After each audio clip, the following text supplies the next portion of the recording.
morning. Hope everyone's morning's going well. Ours was a little chilly, but not too chilly this morning. My children are out processing birds. So my 21-year-old and 16-year-old are in charge of processing birds. I had the baby that I was nursing this morning. I was working a little bit on videos and getting some household things done. But I'm usually the finisher-upper.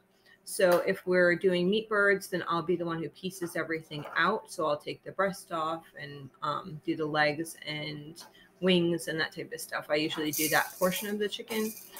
So we just have some not old laying hens, some things that we hatched out during the spring that are roosters. So basically most of these are roosters. They're not what we're keeping. We're only keeping 14 birds through this winter.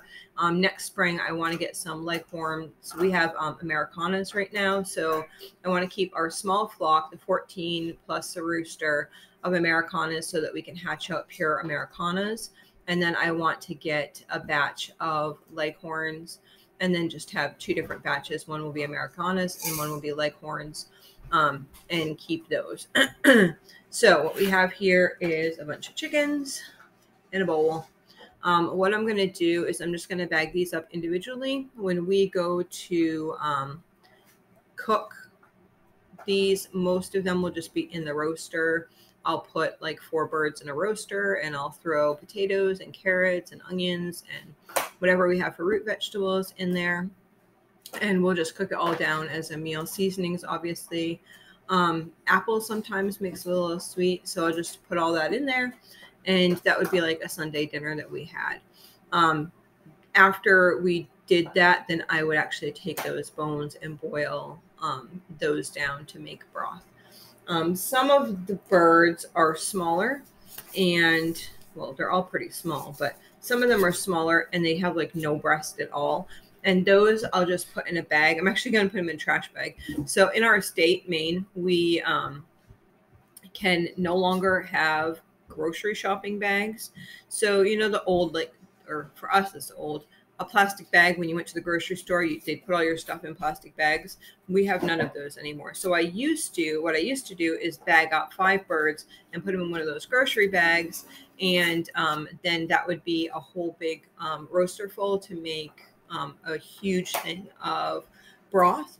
And now we can't do that. So I'm just using an unscented trash bag instead. So I'll show you the difference. Mind you, the kids that were doing the chickens are younger. Let's see. They are 13, 12, 10, and 8. Oh, and 6. Okay, so they're the ones that are doing these things. The 6-year-old kind of just watches the other kids and grabs stuff if they need to grab stuff. So a lot of them leave this funky thing on. I don't really care either way. Honestly, I'll just cook it like that, and it will bring more to the broth or more to the base of what I'm cooking in. If I was going to have this for like a roast dinner where like people came over, I would cut the neck part off. It doesn't really bother me, and I don't have a hatchet in the house, and I don't feel like doing it, so I'll just throw them in. So this right here, I'll show you the difference. This right here has like no breasts at all. Can you see? And then there's something like this that does have a little bit of a breast. So I would keep this. Yes, they're small birds. So I would keep something like this to throw in the roaster, or something like this I'll just use for broth. Either way, it's good, nutritious meat for our family, or broth for our family. Broth is really high in so much. They used to use broth and still use broth, both beef and chicken broth, for healing sickness because it's so nutrient dense. So we love our broth, so nothing is going to waste here, that's for sure. So I'm just going to bag these up. These are just twist bags, honestly, for us. These are going to be eaten within like 3 months or so. So I'm not worried about anything fancy schmancy. I just put them like this. If there's a little bit of frost on them, it's not the end of the world. I promise you. We've eaten plenty of things that had frost on them. Actually, we had somebody one time give us a whole freezer full of food because it had frost on it. And it doesn't bother us any. It doesn't.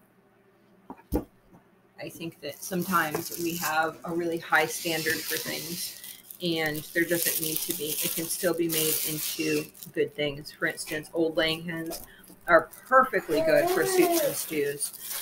Perfectly good. Put them in an Instapot, put them in a crock pot, throw them in the roaster with a bunch of stuff and some broth. And they're great. Pull the meat off, make it into, if the meat's a little rubbery, just take it and throw it in the food processor so it's tiny bits instead of like a big hunk that you have to chew through. And use that to make like a chicken pot pie, chicken soup, chicken and broccoli casserole, anything like that. But use it up. So this year we did not raise regular meat birds. There was a few reasons for that. One, we usually get them in the spring. And if you don't know, my son went to be with the Lord in February. So we, our normal springy things didn't happen. At that same time, my husband and I both lost our jobs. So we were in the process of, we decided to go on unemployment until I had my baby, because he died February 9th. And my baby was born April 11th. So we didn't want a period. We'd rather just wait. And then he found employment after that. So we were in this like unemployment state before that happened. So by choice, we kind of wanted to have it like that. We also wanted to give my husband an opportunity to think about what type of job that he would want for his next type of job, because he was kind of switching positions. So yeah, it gave him a good opportunity to do that, but we didn't have any extra funds during that time. Well, actually we did. We got our tax return back, and we ended up using that to pay off our home. You could watch that video if you wanted to, how we paid off our home when we were on unemployment, but God blessed us that way.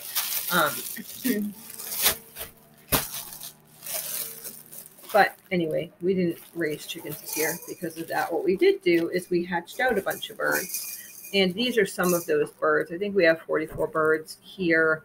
We've done another batch that we've already used up of like 20 birds, or maybe it was 30 birds, something like that, that we hatched out. But obviously they're smaller birds.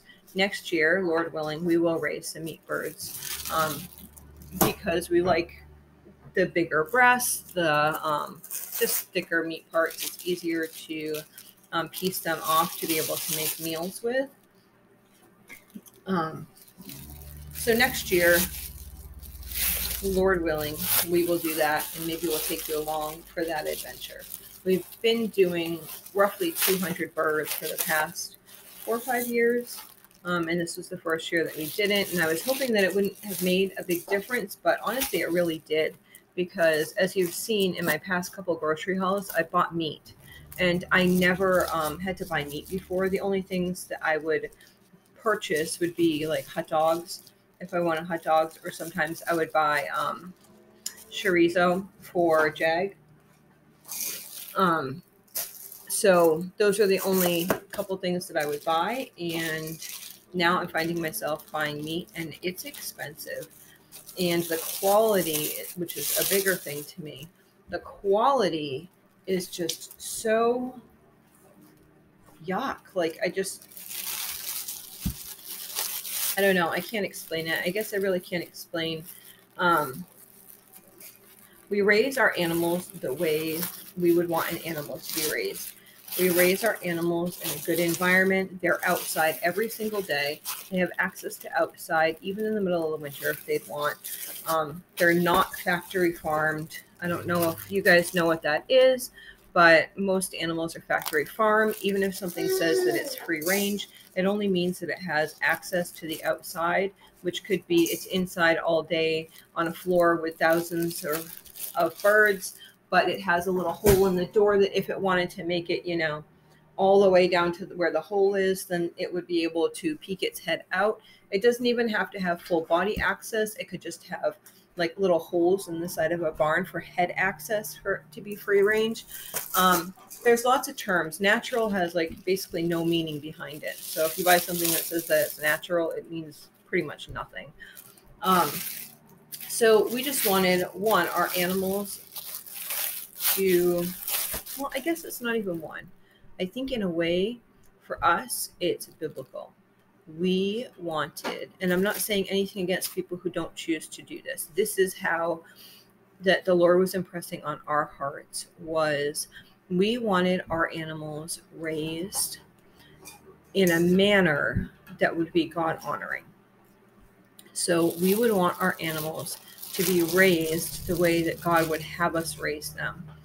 And so that's what we do. And it really makes a huge difference in the meat. It also makes a huge difference in the quality of the product. We're not putting, if there's a sick bird, I'm not slaughtering that to eat. That's not the case for factory farming. There's lots of times sick animals end up getting slaughtered for our meat consumption. So we just made that choice. We felt that's the way that God was leading us to do. And so we did that.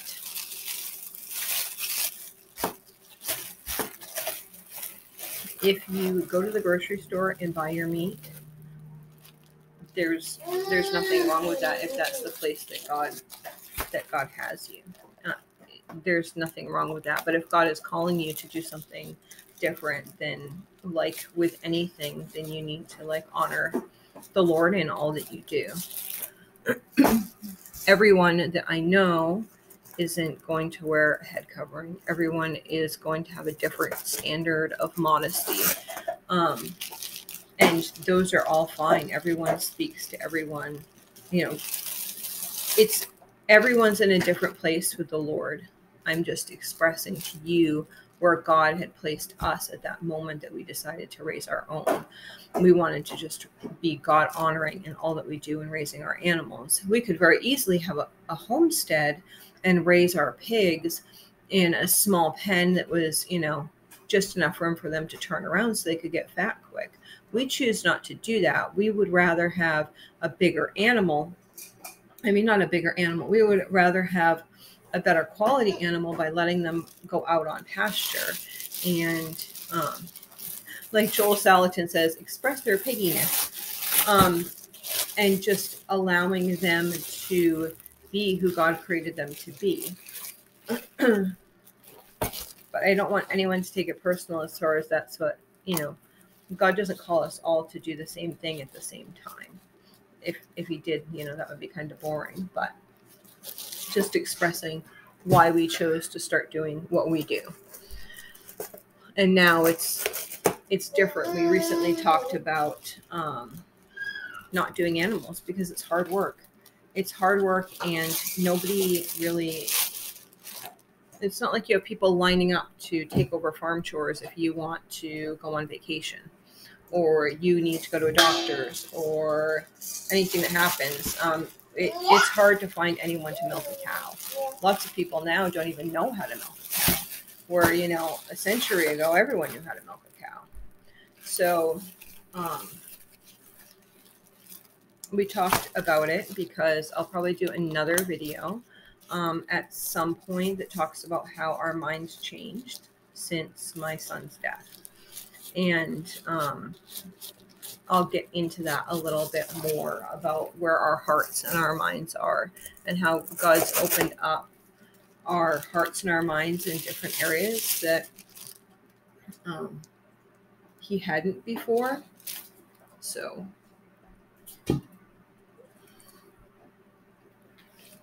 anyhow, I'm going to pack up these birds. All I'm doing is putting in here. Then they're going to go in the freezer. These others, I have to go out and get another bowl full of birds. And these other ones, I'm just going to put in this trash bag here. And then I'll throw them in the freezer like that. When I have a couple days in a row that I can boil down and make broth, I'll take you along and show you how I start to make broth and what I put in there and and all that type of stuff, and how to make your own broth. Okay, you guys have a great day.